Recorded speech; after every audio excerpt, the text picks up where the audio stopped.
I was working in the energy sector, and I was living with my grandmother and coming home every day and taking her to her doctor's appointments. And I was in my early 20s and she was in her mid 80s.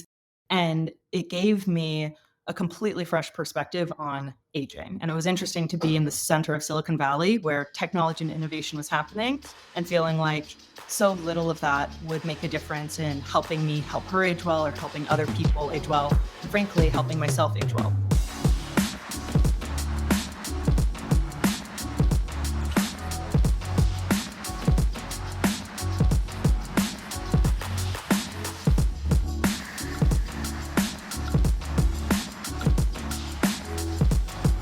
Welcome back to the Fitt Insider Podcast. I'm your host, Joe Veneri. Today I'm joined by Amanda Rees, co-founder and CEO of Bold. In this episode, we talk about the company's digital exercise platform for older adults. Amanda explains how her personal experience as a caregiver and fitness instructor sparked the idea. Plus, we cover the importance of fall prevention, partnering with Medicare, and simplifying tech for seniors. Let's get into it. Today's episode is brought to you by EGYM. EGYM provides fitness and health facilities with smart workout solutions built on its ecosystem of hardware, software, and partners. But it's more than cool tech.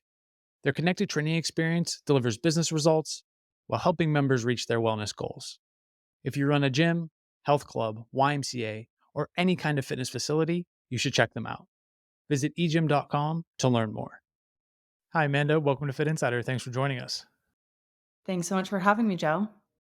Yeah, excited to chat. Lots to get into. And maybe to kick things off, could you give us the quick background about yourself and what you're working on at Bold? Of course.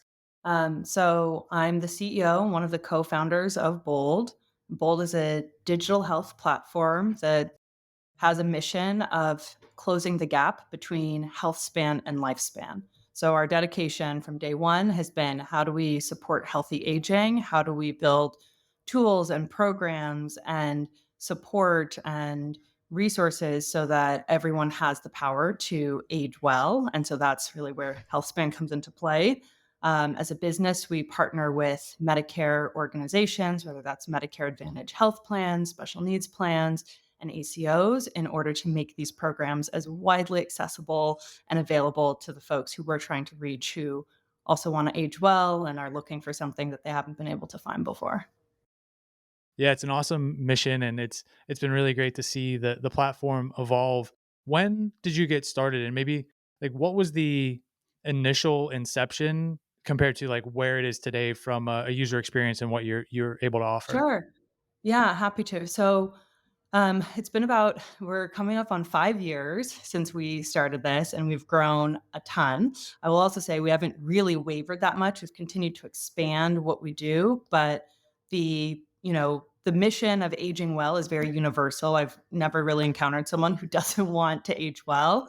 But the reason we started the company was actually very personal. And I started the company with my now husband as sort of partners, but it was prompted by my experience living with my grandmother and being her caregiver. So my background was in chemical engineering. I was working in the energy sector, and I was living with my grandmother and coming home every day and taking her to her doctor's appointments. And I was in my early 20s and she was in her mid 80s. And it gave me a completely fresh perspective on aging. And it was interesting to be in the center of Silicon Valley where technology and innovation was happening and feeling like so little of that would make a difference in helping me help her age well or helping other people age well, and frankly, helping myself age well. So we think a lot about, hey, there's such a divide between the world I would want to age in and the types of things I would hope would exist, and then not feeling like folks were actually putting time, money, resources behind making those things come to life. So for my grandmother, she had a number of health issues, including stage 4 cancer and hospice and dementia. But really the kernel was when she started having falls. And so when we think about the health span and lifespan gap, falls are one of the most common reasons someone's health span starts to fade and decline. And so early days, we were really focused on falls for that reason. We said, there is so much research that has existed on fall prevention. Why hasn't this been put into practice? And I think relevant to the community around Fitt Insider is I also had a background teaching yoga and spin. So I had been in group fitness and I had been trained and given this, here's the how you create, a beginning to end, really powerful, engaging experience. And so I felt I had some of these tools. I was going to sort of take the research and try and support my grandmother. And I actually ended up finding a personal sort of shift into teaching in senior communities. And so I think one of my most powerful differentiators as a founder and a CEO of this company is I kind of started by testing out different class formats of chair yoga, balance and fall prevention classes in senior communities just on the weekends because I was like, this is so cool. Like, what clearer way is movement serving as medicine than creating programs that aren't just follow these 10 exercises, but let's have a class around it. Let's put some music on. Let's talk about why this movement is going to be helpful for that. And so to your question of like where it started, I would say hearing the feedback in those really early days as I was just sort of building out my own client base and sort of working with folks was, hey, this is so different than what we've seen. It's been DVDs that someone puts in and follows the same class over and over. There's no progression, there's no personalization, and it doesn't feel modern, right? And so it kind of led us to think, how do we build something maybe that focuses on balance, strength, fall prevention to begin? We now do a lot more. We do pain management, cognitive health programming, heart health, strength, dance. Um, but it's always really been rooted in what are we hearing a need for from the folks that we're working with? And that really started with how do we support and balance and strength? Yeah, it's your personal experience, and that is so powerful. And that is both the insight, but also like the motivating factor to continue doing this and all of the hard work that goes into it. It's, for me, also having the experience of in the early days as a group fitness instructor and personal trainer, like also happened to see at like a YMCA, like senior classes getting going and the interest, but also like the lack of any type of resources beyond like come and do this class and then like you're on your own. And the huge impact that like as you age, the fall prevention aspect of this, it's like basically right up with there with like uh continuing exercise, getting sunlight, hydration, sleep. It's like for an older population, like preventing falls is far and away one of the biggest things that you can do. And being able to marry that, what does it look like when maybe somebody goes to access the platform, right? You talk about now it's a bunch of different offerings based on the both the needs and where you can have the most impact. But I'm just curious, is there a kind of learning curve for someone who's whether they're using a computer, understanding how to use the platform, accessing the content, kind of how do you bridge the gap there? Sure. So it is online, but it does not require someone to download an app. And I think that's an important distinction of you can access it on any device, tablet, mobile, computer.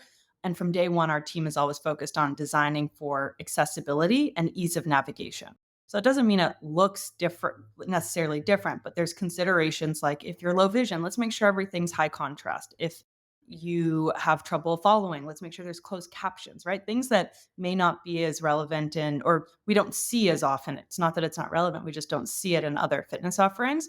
But when someone signs up for Bold, they go to our website, they create their profile, right? So they answer some onboarding questions. And in that process, we focus on listening to the member and then using that information to personalize their experience.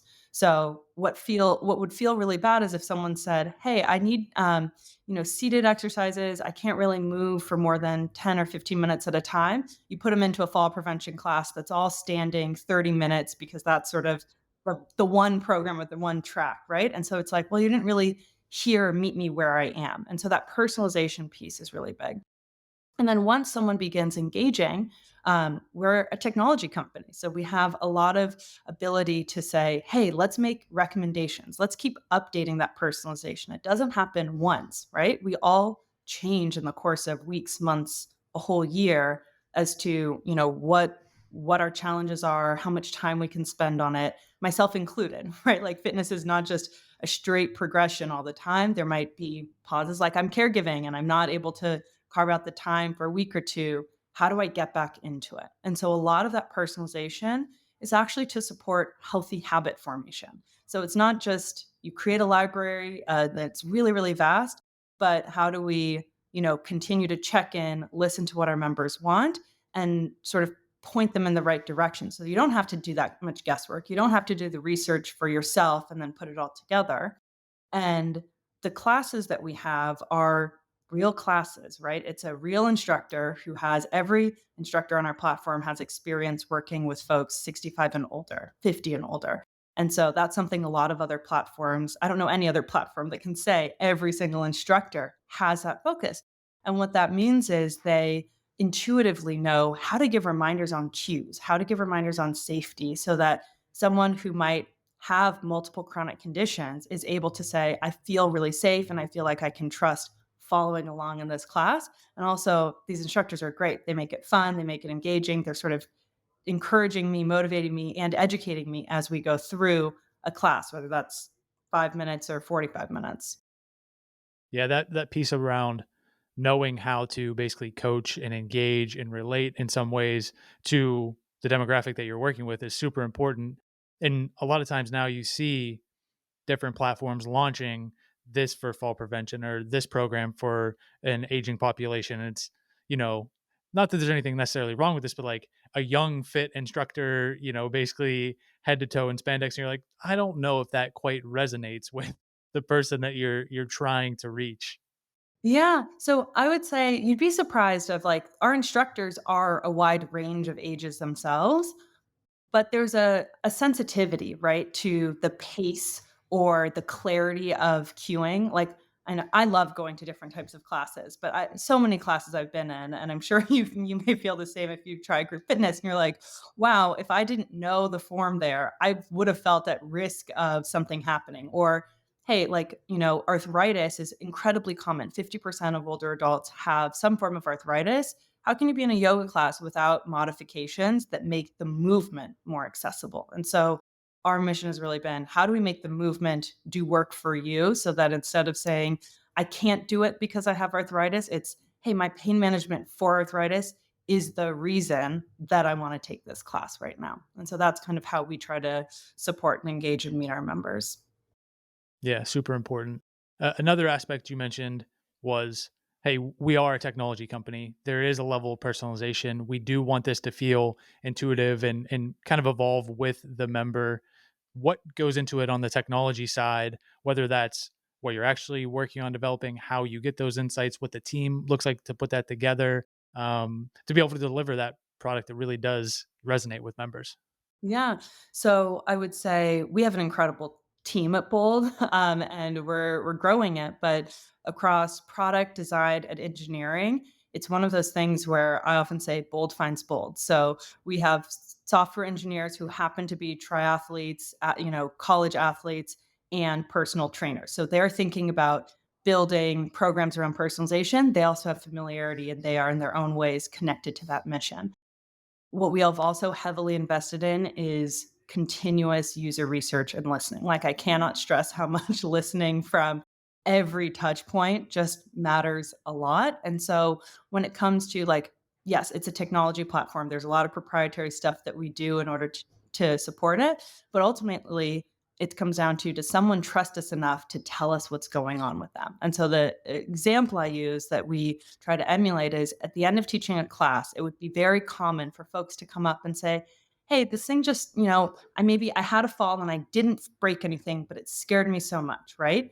That's actually really meaningful to know it might be an indicator that their balance isn't what it was before. How do we make sure that we receive that information? Say, hey, okay, let's do a quick self-assessment and understand where you are so that we can benchmark. Or, okay, why don't we start with, if you're scared of falling, which is a really common thing, folks have a nervousness of exercising because they don't feel their balance is there. Let's put you in a seated program.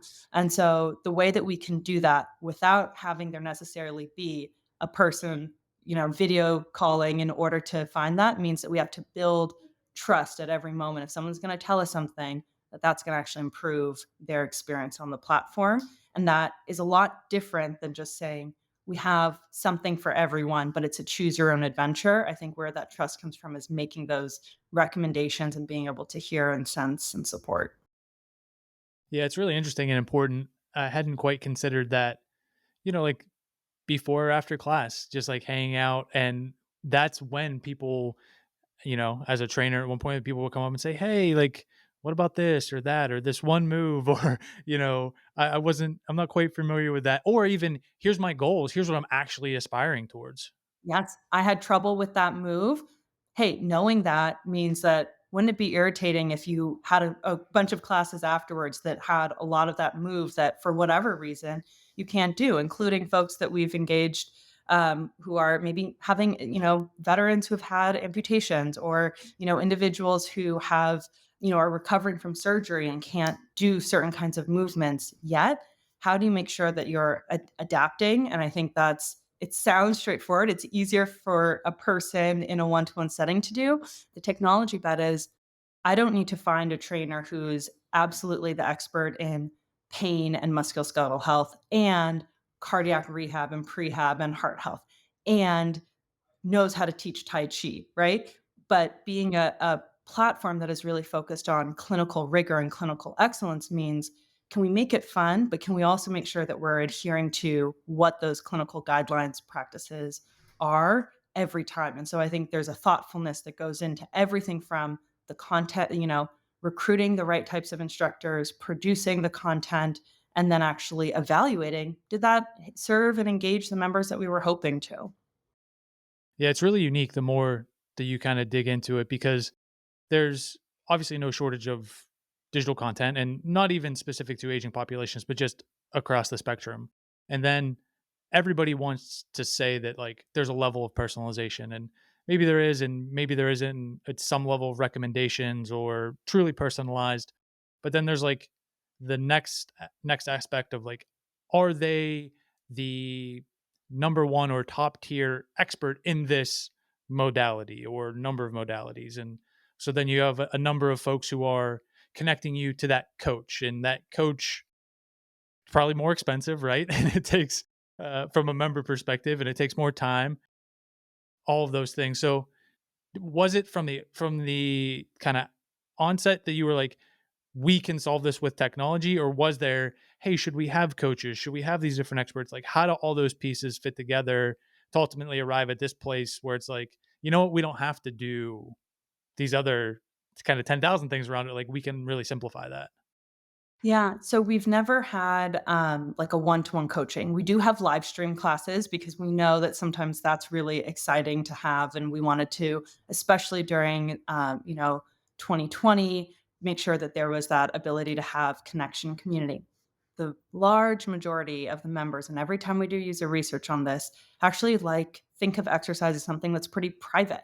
And a large percentage of individuals who engage and participate on Bold's platform, when they signed up, tell us, I didn't have a history of exercising.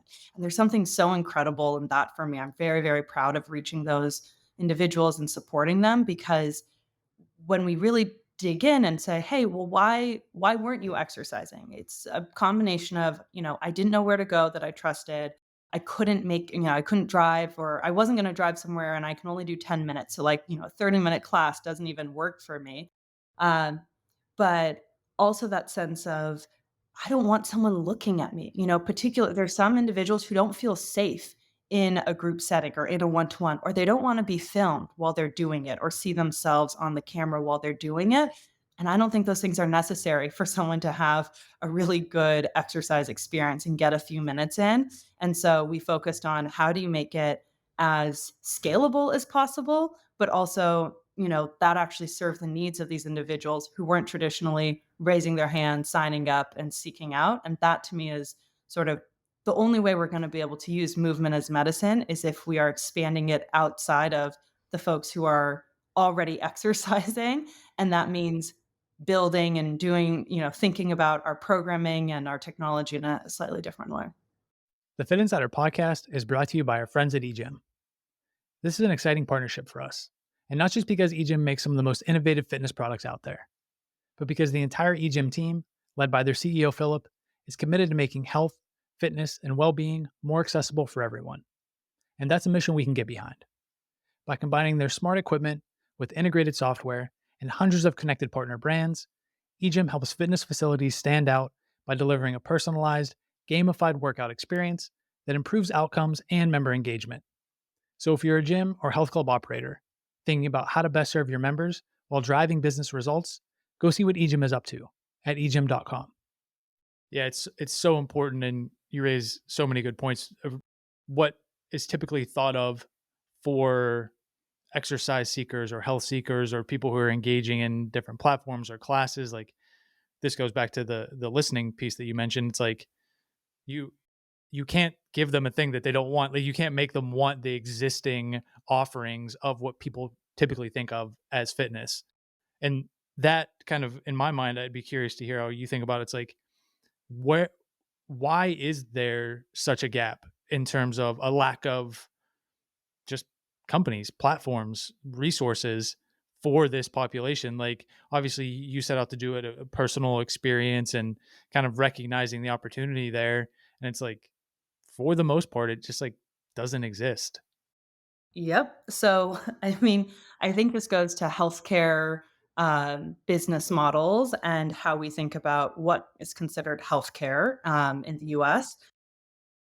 So we focus on aging and health span, and value-based care is really where we see ourselves fitting in. And when we think about someone's care plan, no matter who they are, super healthy or perhaps not healthy and frail and like desperately trying to figure out what they can do to support their health span, exercise is always part of someone's care plan, and it is the least followed portion. So we think about things like medication adherence, but there is this movement piece. And unfortunately, as folks are, not moving because of a fear of falling or because of the lack of access, those are not folks who are necessarily in a position to pay out of pocket or do the research to find that expert and pay out of pocket. And so historically, healthcare has not said, yes, we're willing to, do invest in prevention in order to pay.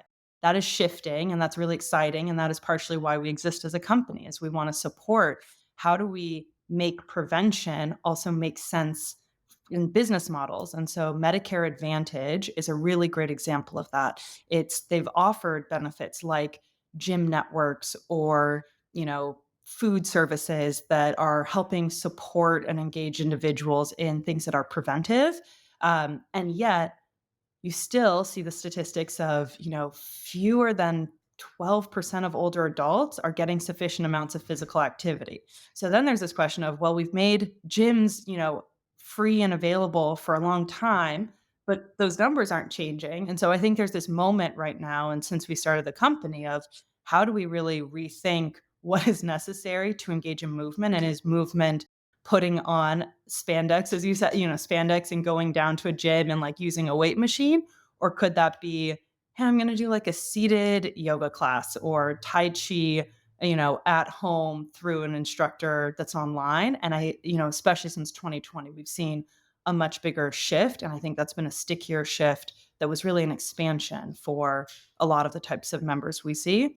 The last piece is that payment and partnership, right? I think there's some individuals who are fortunate to be able to say, I'm going to invest in my health and I'm going to pay out of pocket for the best, personal trainer or online subscription. And I have the resources to do that. That's not the average American at all. And you might not even live in a community where there's an expert in the thing that you're looking for. And so the power of doing it in partnership with these health plans has also been really exciting and meaningful for us, because it means it's not precluding that many folks from saying, I can't do this, versus, hey, this is something that my health, like, it makes sense why healthcare would want me to be more active, because then I'm not having a fall and a fracture and going to the hospital.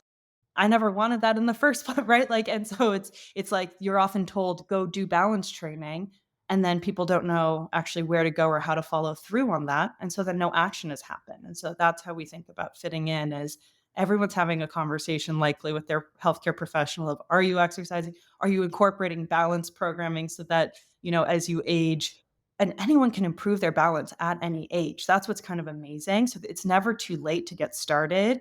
And people don't realize how early balance might start to shift for folks. And so that idea of it's possible to change the trajectory of how I'm aging in my 60s, 70s, 80s is also a really different message. The last thing I would say is fitness has been pretty ageist and technology has been a little ageist. So your questions of like, well, can the older adults use it? The flip is has technology been built with user testing of these individuals? Have fitness programs been designed? And as folks are living longer, I think it just means our very specific focus on the how do we support someone from 50 to 100 is also a different area of like top priority focus than historically I think fitness is prioritized.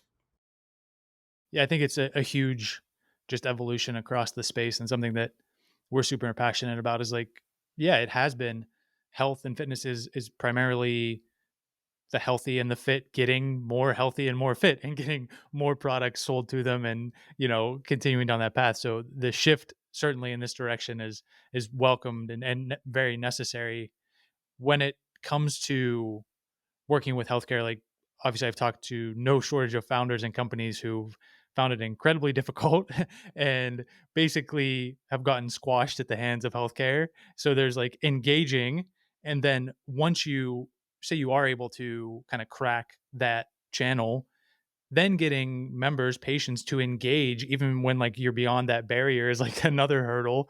Like, so what has that experience been like?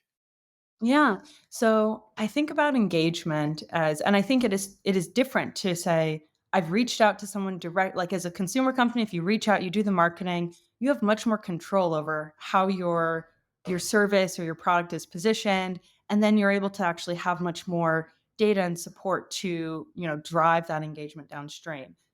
Working with a health plan or a provider group as a partner, it's a partnership. And so I think there's a lot to be said of it's likely never one party or the other's sole responsibility to drive engagement. You need to be aligned on, who is the population that we most want to engage? What does great engagement look like? What's been done in the past and what hasn't worked?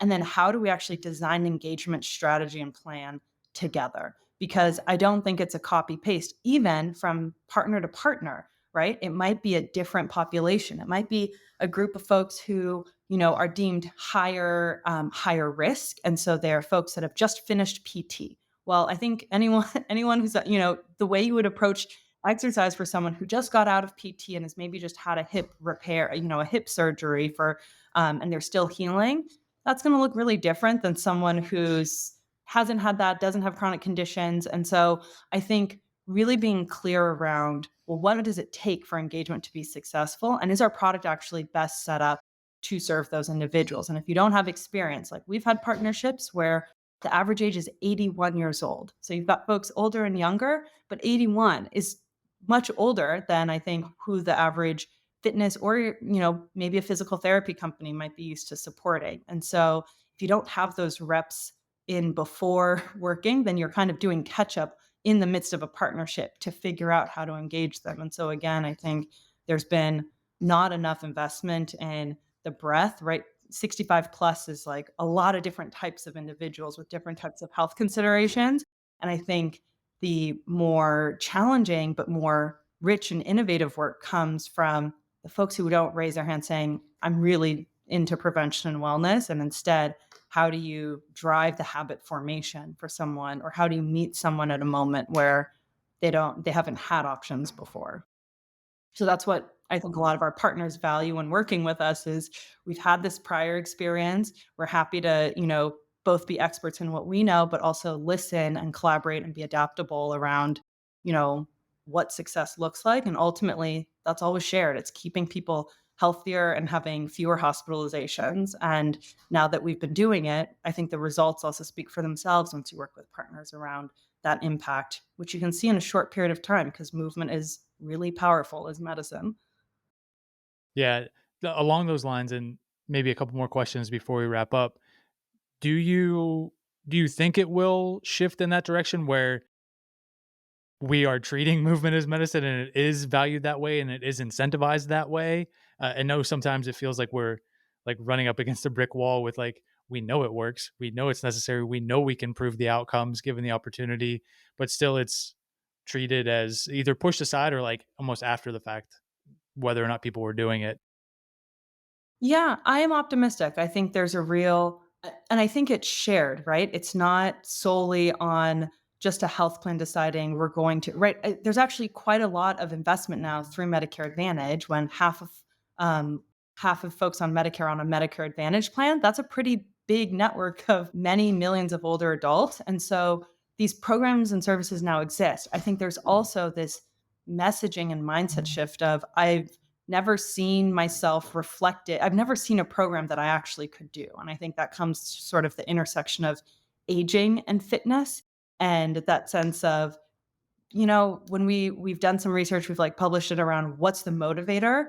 There's like this tipping point where it stops being about how I look, right? Like there's so much messaging out there around how you look or, seasonality or, swimsuits. And that doesn't resonate at all, right? So you can't have the same kind of marketing and messaging. You're positioning as I feel better on the days I move than on the days I don't move.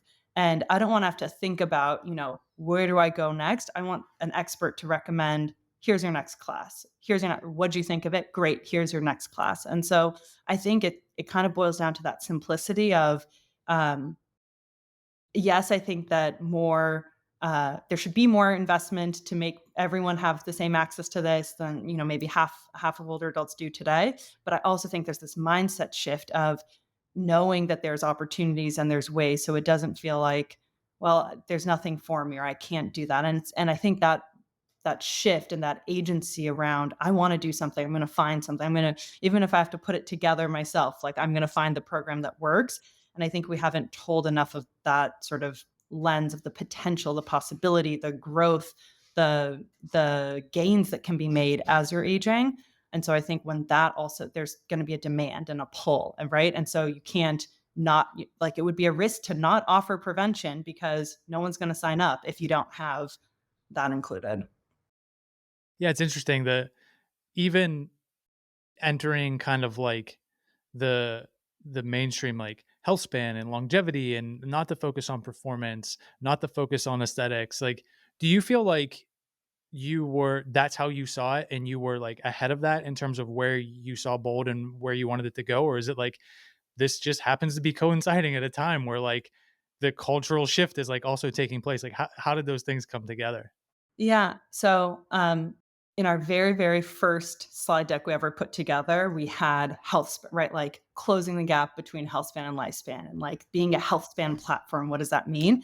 And there was so much request to define what is health span, like, right? Like, and I now have like all these examples and images and things. It is so cool that people are reading Outlive and watching the Blue Zones and folks are telling, I might meet someone, they have no idea what I do, and they're just talking about health span and longevity. And, I think that is exciting for us because it now feels like there's this momentum. And so that's what I mean around this like perception and demand from every individual. And it's not just older adults. It's like, yeah, I want this to exist because it's going to be so good by the time I'm 65. Of course I want that. And I think there hasn't been as much awareness and excitement. And part of it is there's all this burden of proof. You have to do all the research to prove out something that intuitively I think has been sort of known, but that's the journey. And so we're trying to actually be leaders and contribute to that, right? Be the leading company that's going to help you increase and support your health span. Yeah, it's really cool. It's really cool to like be kind of on that wave and now ride the momentum as it continues to kind of pick up pace across just general awareness and culture. As you think about what that looks like now going forward, and as we wrap up, like what's next for Bold? How do you see the platform evolving? Is there anything that you're particularly excited about or looking forward to, as whether it's on the roadmap or just in general the impact as you continue to drive the company forward?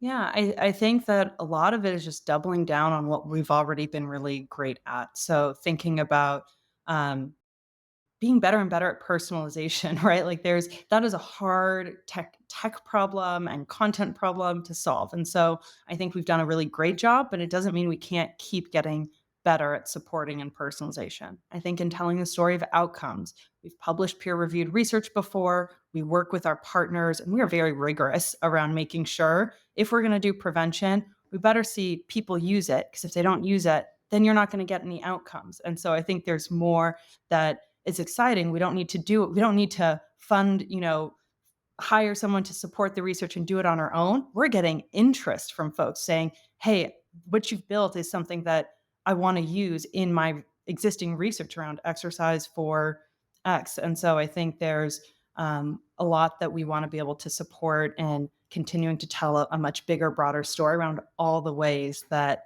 folks can support healthier, happier aging. Yeah, and for anyone that's interested in learning more, the best place to engage or check it out is it the website. Where would you point them? Yeah, visit our website. It's www.agebold.com. Everything from some version of the product to also our careers page. If anyone is listening and is excited about this mission, we're definitely growing our team. We're based in LA, which is both great for fitness and for healthcare. And there's a lot ahead for us. Yeah, perfect. We'll get everything linked up here in the show notes and encourage people that are interested to reach out. But it was really great chatting today, and thank you for sharing the story. Thanks so much, Joe. So great to chat with you. One more thing before you head out, help us spread the word. Take a minute to rate and review the podcast, subscribe to the YouTube channel, or share this episode with a friend. And if you like conversations like this, you'll love the Fitt Insider newsletter. We send it every Tuesday. The link is in the description. Thanks again for listening. We'll see you back here next week.